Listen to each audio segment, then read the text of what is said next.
we bring you The Witch's Tale, written and produced by Alonzo Dean Cole. The Witch's Tale.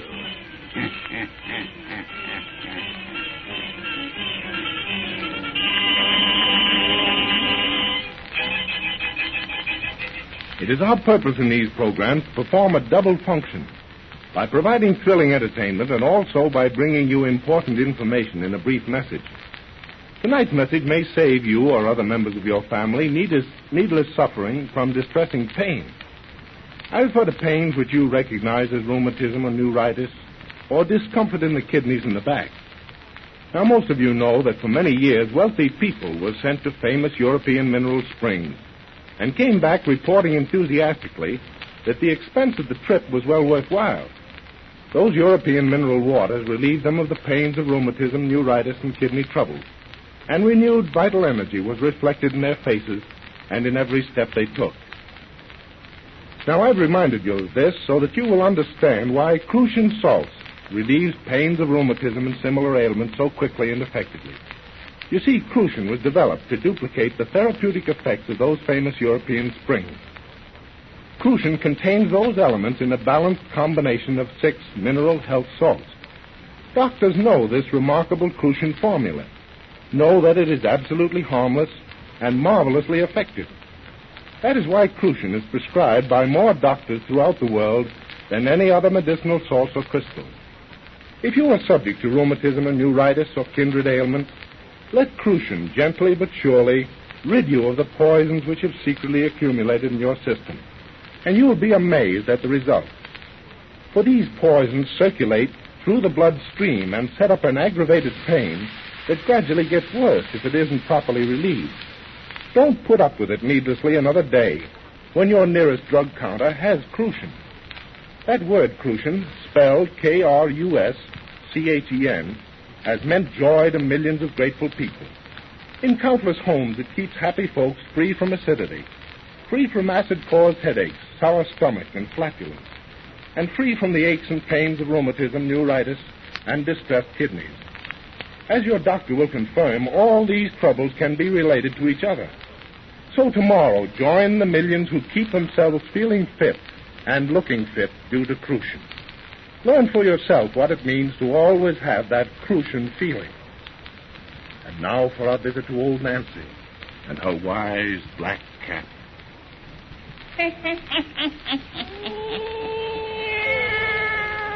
Hannah and 5-year-old I be today. Yes, sir. Hannah and 5-year-old. Real Satan. It's a real bedtime story we got for folks tonight. Everybody douse out them lights so's we have it nice and dark. Our little tales is best listened to amongst the ghostly shadows. Now draw up to the fire and gaze into the embers. Gaze into them deep, and soon you'll be across the sea in England. There begins our yarn of Rockabye Baby. Rockabye Baby.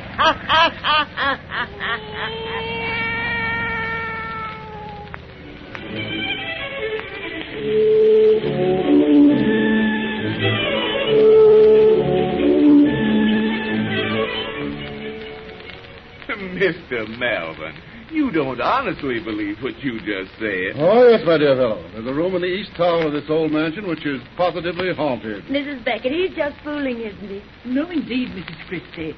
I share Mr. Melvin's opinion that his tower room is queer. So do I. I wouldn't enter the place after sundown for £20,000. Robert, I never heard of such a thing. 3 grown-up people believing in ghosts. Well, everybody's entitled to their own opinions, honey, but I warn you, ladies and gentlemen, that my wife and I came from Missouri. Missouri? You know, so many Americans say they come from that great state. It must be very populous. But, George, I understood Mr. and Mrs. Christie to say their home was in, Oh, such a difficult name. Robert and I were born in Kentucky, Mrs. Beckett. It's only since you mentioned spooks that we've been from Missouri. I don't understand. I do. But whether you believe us or not, Mr. Christie, the fact remains that no one can pass a night in the room I speak of. You mean to tell me that I couldn't stay there? My dear fellow, you'd find it an utter impossibility. Is that so? Well, say, now look here, Robert, I'm you just... be still. Let Mr. Malvin tell us about the place. What's supposed to happen is so scary, Mr. Malvin. Wait till we have another drink to make the yarn seem better. Yes, capital idea. I'll be the barmaid. You better not take any more, Blanket. Of course I'm having more. But this will make you sick this evening. Well, what if it does? I know how to handle my liquor, Susie. When I hear you married couples quarrel, I truly appreciate my bachelorhood. Oh, please don't think that Robert and I were quarreling, Mr. Malvin. Oh, I should say not. Our little arguments never mean anything, do they, Rockabye Baby? Rockabye Baby? Oh, that's just a little family secret. Yeah, one that goes way back. Way, way back, don't it, honey?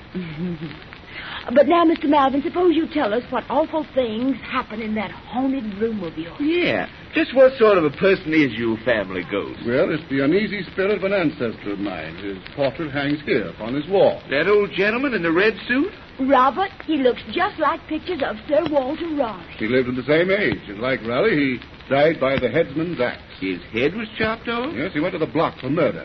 I blush to admit that my ancestor was a cold-blooded killer of the most depraved type. He was a sadistic strangler. Whom did he strangle? Old records placed the number of his victims as between 30 and 40. Say. That room in the tower was the scene of his crimes, which may be the reason his evil spirit lingers there. Oh, bunk. Pardon me now, but you can't convince me that spirits linger anywhere on Earth. Still, the fact remains that no one can remain in that room after nightfall. You said that before, so I reckon you believe it, but I'll remain in your haunted room any night you say. If I permitted it, you wouldn't see it through. Is that so? Say, are you a betting man? On occasion, why? Because I'll bet you $100 that I'll stay in your tower room tonight. Me too, Robert. I wouldn't miss it for the world. Sorry, old chap, but I never make a wager of less than £1,000. £1,000? That's $5,000. Well, if Mr. Malvin insists on throwing money away, I'll just take him for $1,000. Very well. I'll make out my check. You cover it. And Beckett here will hold the stake. I'll cover it.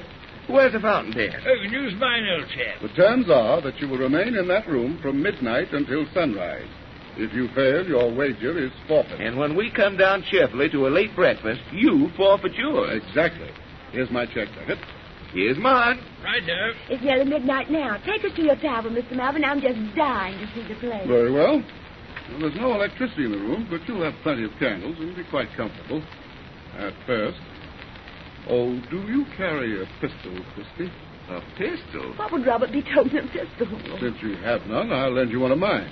One has a feeling of security with a gun in his possession, even though it will prove of little value against the dead whom you may meet. Well, will you listen to this man, Susie? If he keeps on, he'll have me believing in his ghost. Believe as you like, but at the first indication of something abnormal in that room, I advise you to consider your lives rather than your wager. If we see a spook big enough to drive us out of that room, I'll consider it worth £1,000. That's why we came to England, because we hoped something different would happen. I've an idea that tonight you shall see something very different, Mrs. Christie.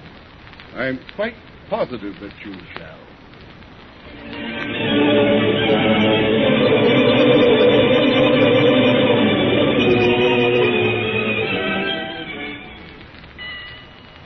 $1:00, honey. We've been here over an hour. Uh-huh. This must be the night when Malvin's ghost don't work. I reckon. But I've got to confess it. When we first came in here, I had cold shivers running up and down my spine. Well, I don't wonder. This is sure enough what a haunted room should look like. Yes, it's so full of spooky shadows and dark corners.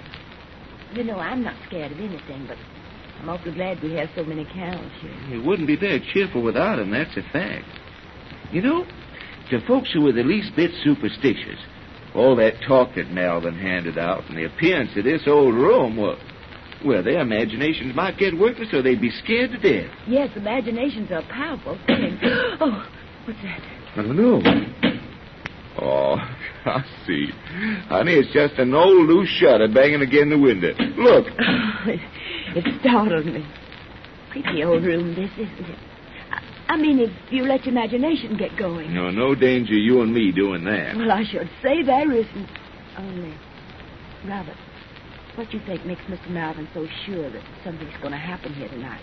Of course, we've only known him a couple of weeks, which is hardly time enough to judge, but he doesn't strike me as the sort of man who'd bet £1,000 for, well, just for the fun of betting. Well, Melvin isn't the kind you'd call a natural chance-taking gambler, is he? He must believe there's something queer about this room and insisting you take his gun and all. Oh, that's 'cause he and the Becketts are just superstitious idiots. Still, I shouldn't be making crackpot bets like this. Guess I've been drinking a little too much lately, Susie. I'm afraid you have been, Robert. Oh, I don't care about the foolish things it makes you do like betting, but, Robert, it's pulling you away from me. Oh, no, Susie. Yes. We're drawing away from one another. Away from the time you used to hold me on your knee. Sing your rockabye, baby? Like a crazy lunatic? Yes, but it wasn't crazy. It was something precious. We were just kids when you sang it to me first. I was only 5. And I was 9. With a mother instinct. Don't make fun about it. You did it because you love me. As we grew up, you kept on doing it all the time we were going together, while we were engaged, and first after we were married. You haven't a very good singing voice, Robert, and you helped me uncomfortably most times, but that song was a foolish, wonderful secret between us two. It was a kind of symbol of our love, and don't sing it to me anymore. I haven't forgot our love, Susie. And I haven't forgot our storm. Come here on my knee, honey. You're going to be rocked in my arms right now. Robert, you're muzzing my dress. What do we care about an old dress and there's important singing to be done? I love you, little sweetheart. Darling, I love you. Rock-a-bye, baby, on the treetop. When the bough... What's that? I don't know. Oh, it's just the window curtains flipping in the wind. Yeah, but it sure ruined my song. Say, look here, honey. If you're getting nervous about that room, this old room, that 1,000-pound bet don't mean anything to me. I'm not nervous. Why should I be when there's nothing here to be nervous? Robert, 2 of our candles just went out. Candles? Yes. Oh, the wind must have blown. Light them again, will you? There isn't any too much light here when all of them are going. Well, that's a fact, there ain't.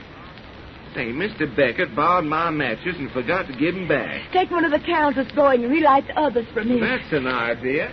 Go on, this one went out. It's a reach for. Well, close the window and shut out the wind that's doing it. Yeah. There. Now they'll be all right. Robert, there goes another candle. Well, the wind didn't blow it out. Not with the window closed. Well, I wonder what... Dear, another's going. That's funny. These candles just suddenly flicker out and die. There goes another. What's causing it? I don't know. There goes another. Relight them quick. If you don't, we'll be in darkness. I will, honey. Don't you be scared. Oh, 2 more went out. There's only 3 left. I'll get one of them and... That one's gone now. This one just went. Only one's left. Now it's gone now. Robert, put your arms around me. Hold me Now, tight. here I am, honey. Here I am. What made those candles all go out? I don't know, but there's some natural explanation for it. Don't you be scared. I'm not. Only I can't bear this darkness. Take me to the window where the moon's shining in. Yeah. Quick. Come on, we'll get in the light. There's shadows all about it, Sheriff. Such ugly shadows. There's only shadows, Susie. This is just a plain old room. Nothing here can hurt us but our own imaginations. I know it.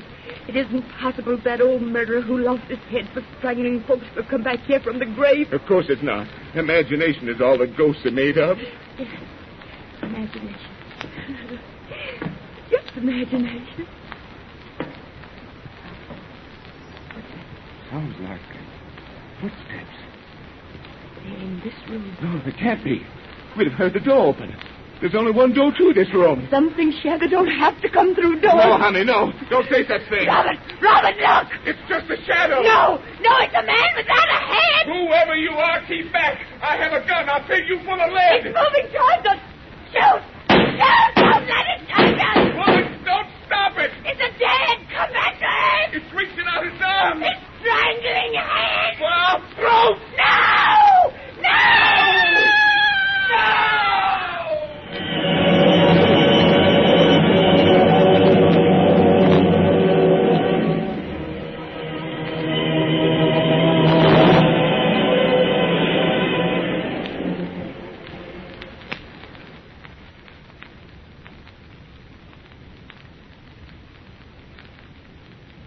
thought how she screamed. So did he. Then she dropped to the floor, fainted most likely, and I made my getaway. Quick, help me out of this costume before he brings her from the room. Well, Agnes is down the hall. She's told me already.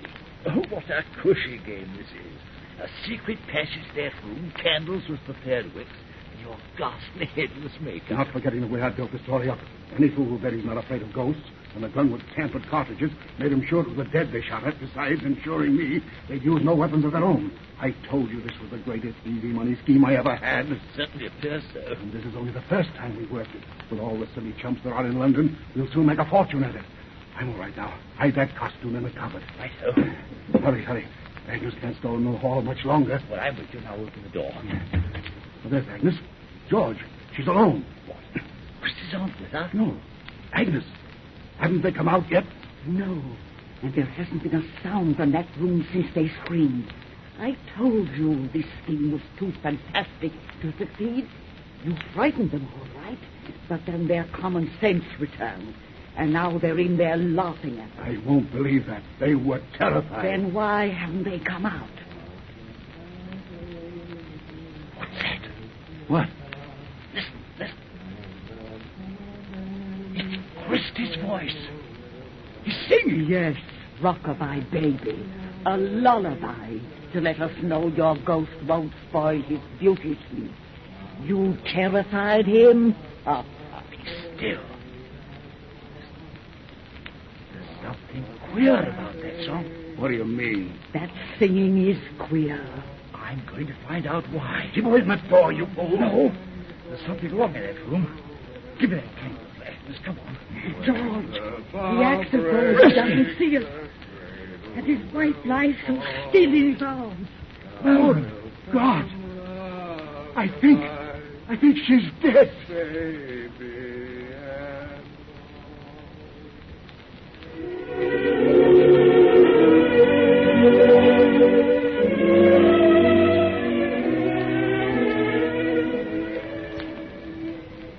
Well, she was dead, all right. Dead of fright. But he was mad, a childish innocent. God, I can still hear that lullaby he sang over and over and over as he rocked her body in his arms. Beckett and I left England the next morning.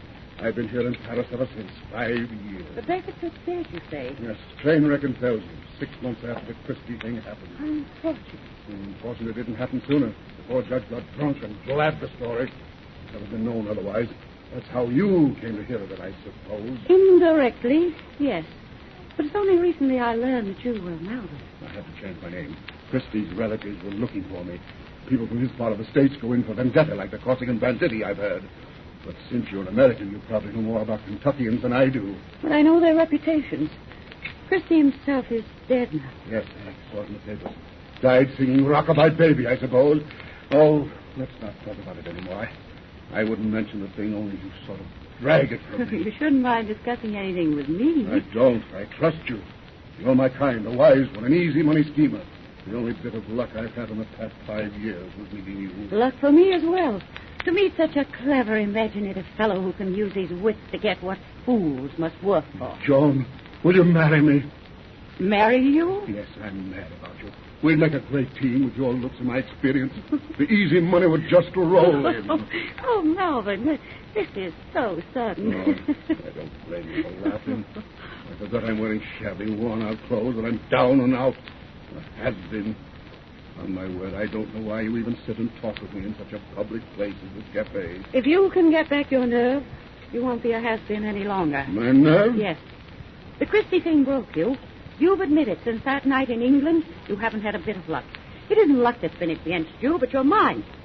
I'll tell you why I've met you here each day. It's because I think we would make a great team. Melvin, if you can prove to me that you're a man and not a coward, I'll go along with you. I'll marry you. Joan, if you mean that, I'll do anything you say. All right. Tomorrow we go to England. I don't dare. Nonsense. 5 years is a long time. They'll have forgotten why you ran away by now. And we're going back to live in your ancestral estate of Malvern Manor. No. Yes. Your scheme of the haunted room and headless ghost is the greatest I ever heard. We're going to work it for everything it's worth. I'll never try that again. You will. It's a perfect racket. Only a man of imagination could have planned a game like that. Imagination. Yes, I have imagination, all right. An imagination that for 5 years has kept that room before my eyes, that's dimmed it into my ears, a madman's song. You're right. It stole my nerve. But I can't return to that house to get it back. All right, then. You and I are... Don't say that. Oh, don't go away, Joan. I'll do anything you say. Then you go to Malvern Manor, and I marry you, on condition that our bridal night is spent in that tower room. Bridal night? In that tower room? Yes. As you regain your nerve, you'll also gain a wife and partner. That appeals to my imagination. You see, I have imagination too, dear.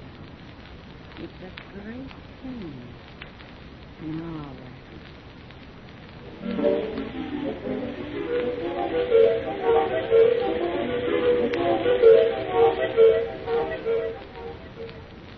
Mind these narrow stairs, Joan. Don't want my brand new wife to have a fall. God, it's good to be in this old house again. I knew you'd enjoy your return, Malvern Manor. You're right. Make me come here. Has given me back my nerve. What a chump I was to stay away from England all these years. The Christie affair simply made the natives here believe that old room is really haunted. Good example of how ghostly legends start. Yes, imagination needs but a grain of sand to build a mountain. Well, here we are, dear. The tower room. My bridal night. Yet I've waited and longed for this. All right. How gloomy it is here with only candlelight. It's not a very cheerful place. But it was your idea that we occupy it. Let me close the door. Now at last. We're alone. I wonder if we're alone. Of course we are. How can you be sure? In a room where you've seen a ghostly legend start. Where did you find Robert Christie singing Rockabye Baby? Joan, let's not talk about that now. I wish to talk about it for your nerves' sake. The room this is for the scheme you work. So full of eerie shadows. Yes, it's what gave me the idea to play on fool's imagination. What's that? I think a shutter blew against the wall outside. Oh, it startled me. Back to this room. Anything might happen here, especially in the darkness. Joan. What? Their candle just went out. Eh? Must be a draft. Oh, it's possible. The windows are closed. There goes another. What made them go out? Well, perhaps their wicks have been tampered with, like those which you once used. No, it hasn't any reason to play such a trick on me. Of course not. There'd be no easy money in it. Well, there goes another candle. And another. There go three at once. Where are my matches, Joan? You borrowed them. And all the candles have gone out. Let me find the door. What? You're not afraid to be in the dark, you Afraid? Oh, what rot. You brought me here to prove my nerve. I'll show you it's all right. Only, Joan, come here, where I can see you by this little bit of moonlight. Where are you, Joan? What's that? Joan, is it your footsteps I hear? Is it you who's walking toward me? Joan, why don't you answer me? Ah!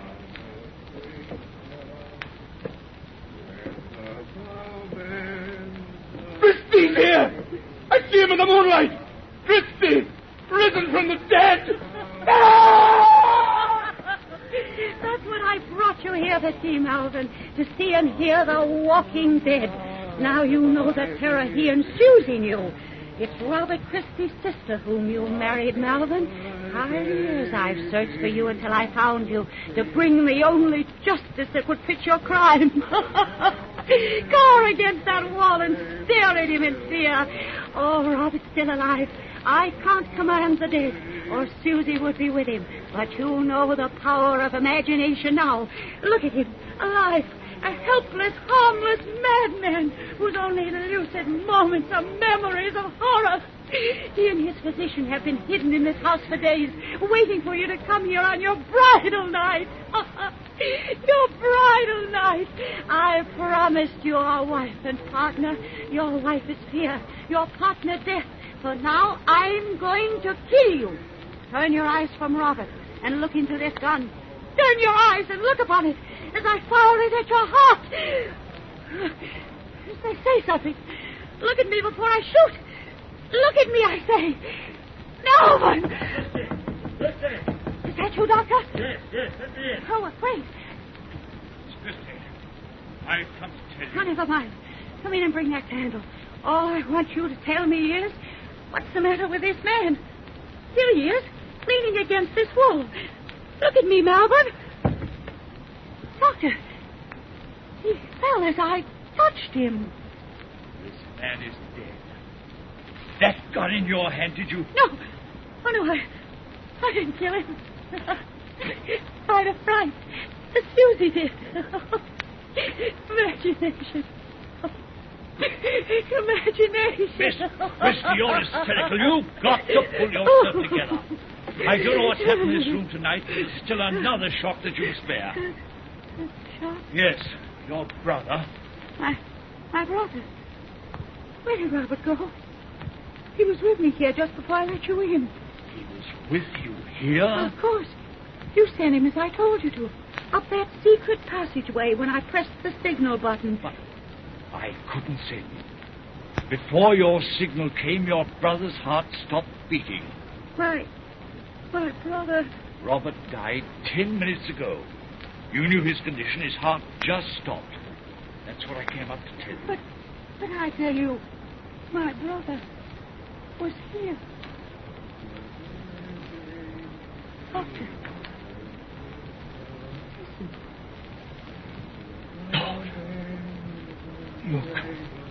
Look. Among those shadows there. Robert. And Susie's in his arms again. Imagination. Imagination.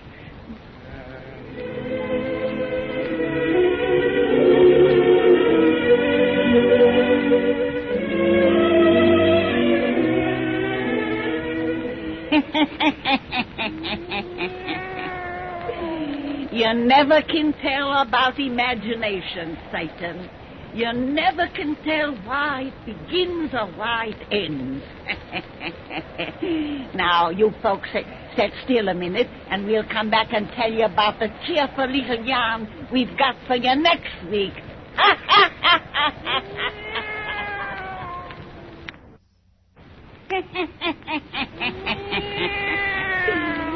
Satan, next week when these folks come to see us, we're going to take them to Chinatown of San Francisco. To Chinatown. And there we're going to spin them our yarn of the confession. The confession.